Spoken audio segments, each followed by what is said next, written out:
छत्रपती संभाजीनगर शहरामध्ये शिवाजीनगर एरियामध्ये रेल्वेचा एक भुयारी मार्ग आहे आणि त्या मार्गावरती काल जो पाऊस झाला त्या माध्यमातून साधारण 4 ते 5 फूट पाणी जमा झालेलं आहे आणि म्हणून सर्व वाहतूक खोळंबलेली आहे। यासाठी सकाळीच मी बैठक माझ्या कार्यालयामध्ये घेतली होती।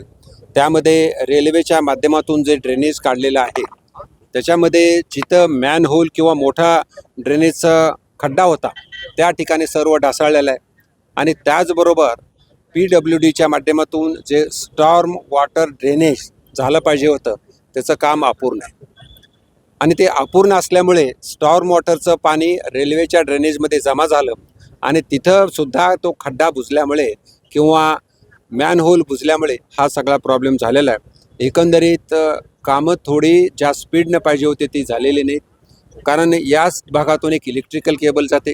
इलेक्ट्रिकल केबलचे चार्जेस MSEBला MJPनी भरले नाहीत, ते 9,59,000 आहेत। म्हणून इलेक्ट्रिकल केबल किंवा MSEBनं काम केलं नाही।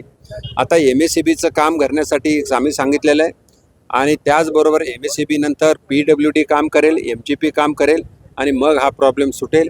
साधारण 3 हप्त्याचा आपण त्यांना वेळ दिलेला आहे।